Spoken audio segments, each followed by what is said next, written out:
What's going on, everyone? Alex Hart here, and welcome to Wake Up with Baseball. We're going to go over the April 11th baseball games. There was only 12 of them. I say only because there was two postponements. So before we jump into that, I just want to give a quick announcement.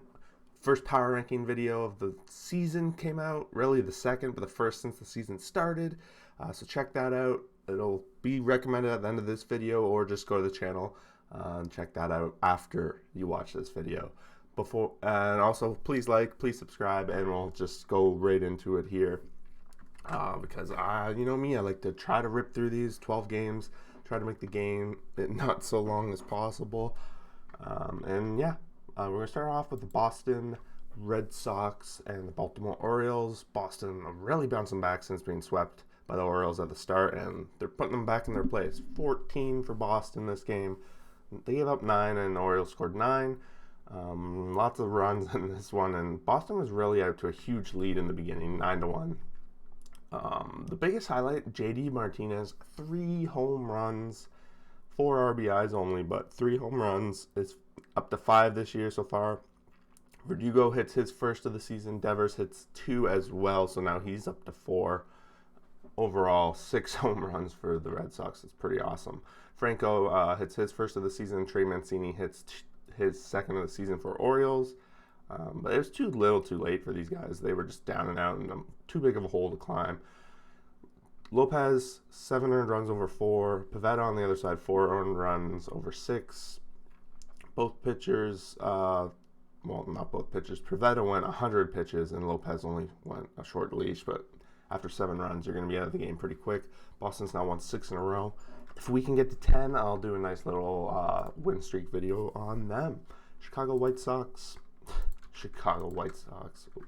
Whoops. Chicago Cubs 1, Pirates 7. So this one hurts for the Cubs. Losing again to the Pirates and not putting up a lot of offense. What can I say here? They had 5 hits on the game. One of them was a home run by Baez, his 3rd of the year. On the other side, Defoe hits the only home run for the Pirates. 4-hit night for Reynolds. So that's a big part of this. None of the RBIs. All the RBIs mostly came from Brubaker, which is kind of funny being the pitcher and all. And Defoe is the one that hit the home run, 2-run home run, who pinch hit for a pitcher during the game. Trevor Williams, 5 earned runs, 10 hits, 3 innings. Not good. Ex-Pirate, so the Pirates really put him back in his place. Brubaker on the other side.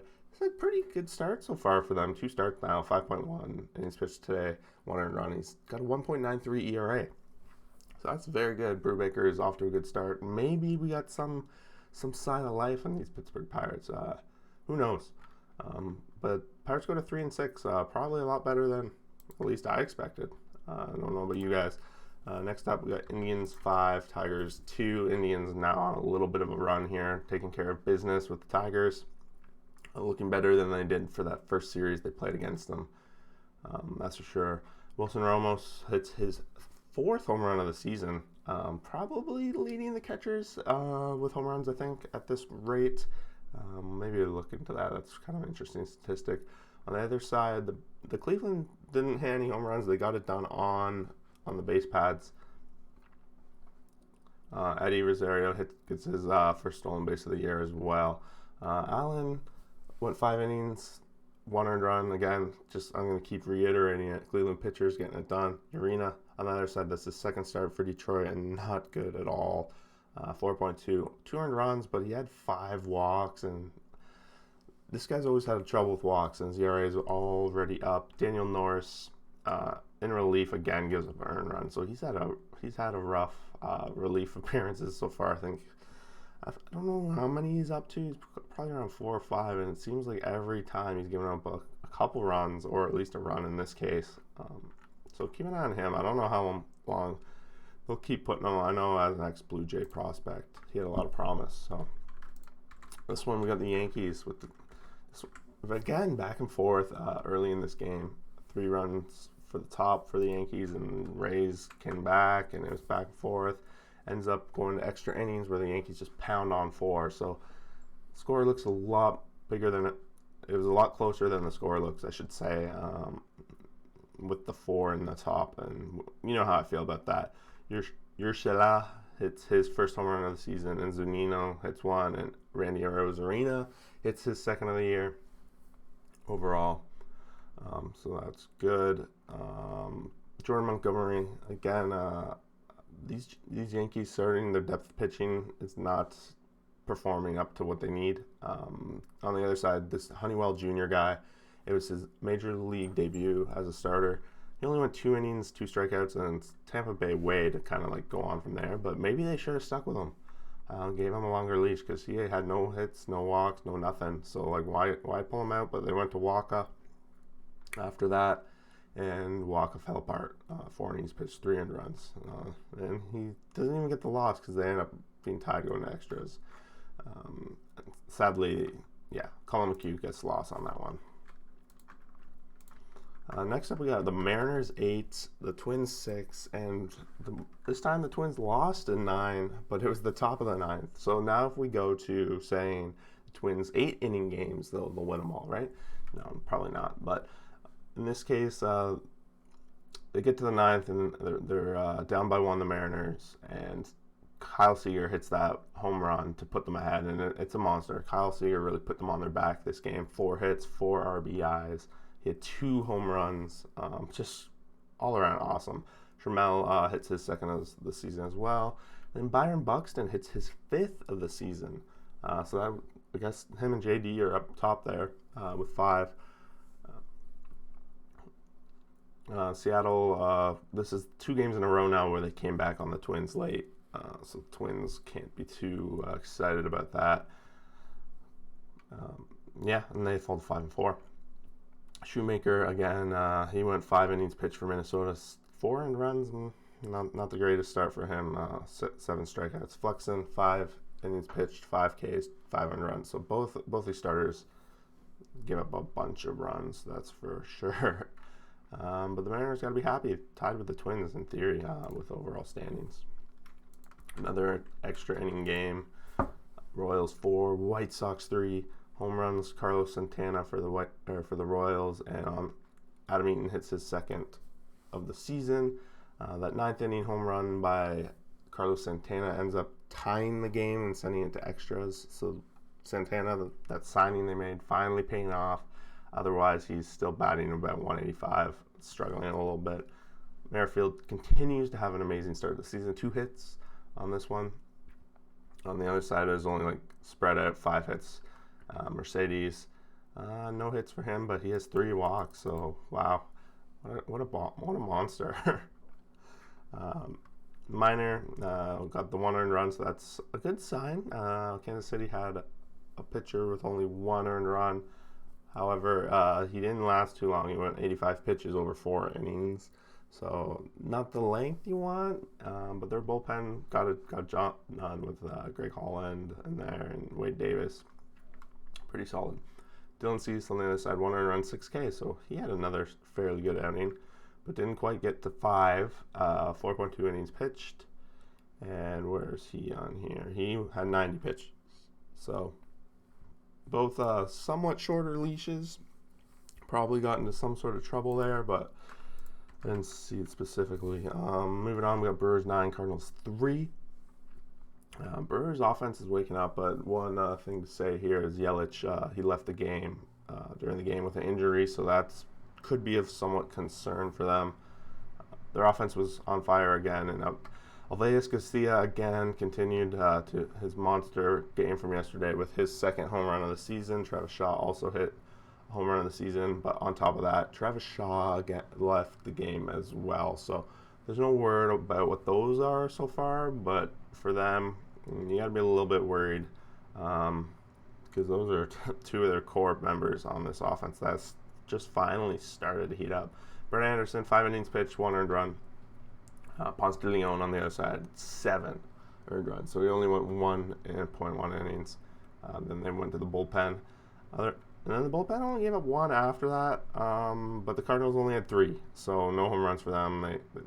They're kind of, now they're tied. Really, the Cardinals and the Brewers are tied, but a couple big hits for the Brewers there, so somewhat of concern. And now we go to the Padres and the Rangers, and the Padres pitching continues to get it done. Grisham hits his second home run of the season. Machado hits his second home run of the season. That's all the runs of this whole game. 5 hits for the Rangers, but Morjon lead off here. But this was a bullpen game, all around bullpen game. I don't know what happened here. They only went .2. Maybe got into a jam or something right off the bat. I can't really know that one. Folty on the other side had 7 innings, 1 earned run, so he really bounced back from that first start he had with the Jays against the Jays, where they beat him around, and he's back. Maybe a little more Folty-like for that, but Padres get it done. Anyway, the Padres are just finding ways to win, missing their best players, using their bullpen as a pitcher, just finding their ways to win. Giants 4, Rockies 0, and maybe this is it. The Rockies, when they're not in Coors, have been struggling a little bit. It's a story that's been around for ages, not getting it done. Blackman left 6 on base this game. Hilliard 4, not getting the timely hits because they had 8 hits. They should have been able to at least play a run, right? San Francisco on the other side 4. Dickerson, it's his second home run of the season. Belt his first, so a couple home runs here.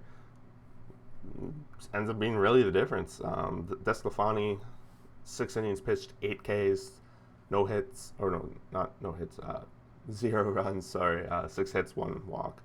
Marquez on the other side, 3 earned runs over 5.2. So San Francisco's got to be really excited with how their pitching's been so far. They've got Gausman doing good. Cueto had an amazing game the other night. DeSclafani now stepping up.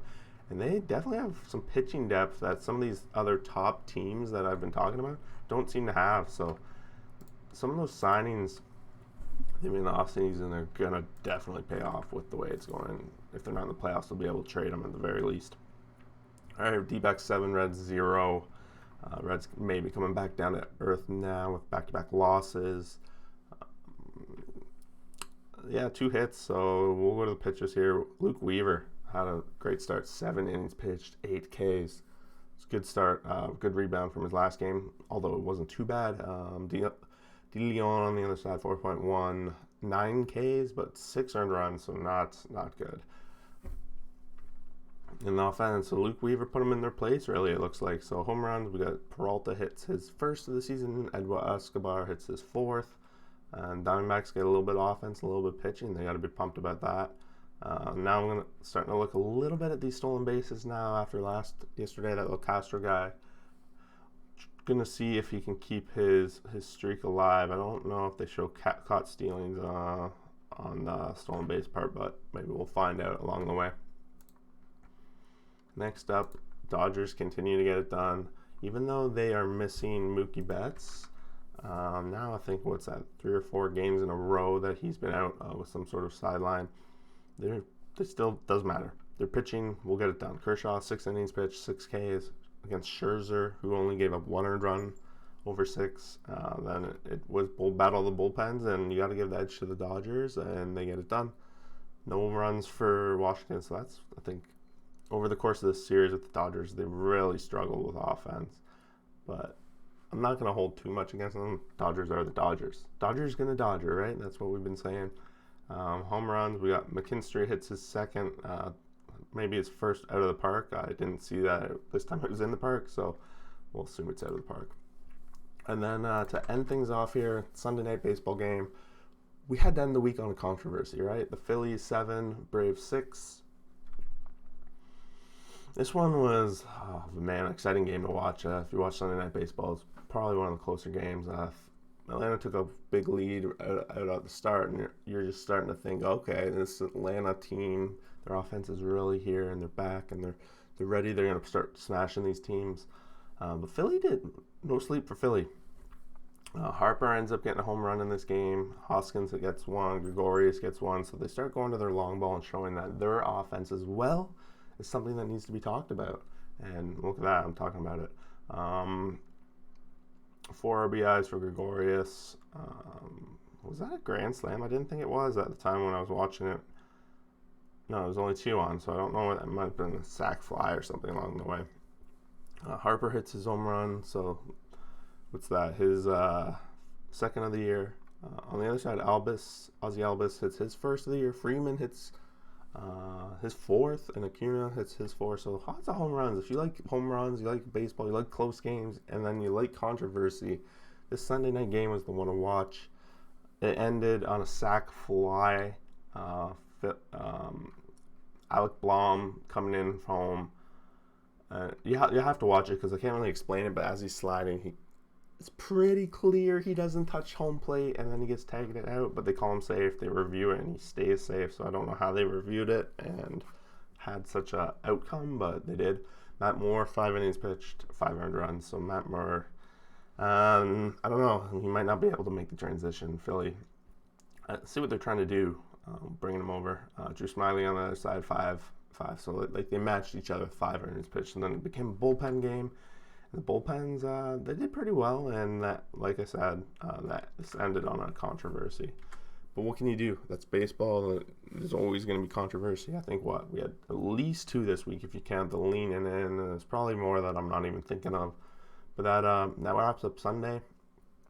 Thanks for watching a quick review. I always say quick, but they end up being 20 minutes. But if you guys are watching and I just leave out something that you think is important or anything like that, make sure you drop a comment below, hit that like button, and subscribe, because we're going to be coming out with more other baseball content too along the way. If you haven't seen it yet, I did up a Joe Musgrove career video just to show what his career was like leading up to that no-hitter he pitched over the weekend. And that's pretty much it. I'm Alex Hart, and thanks for watching. We'll see you next video.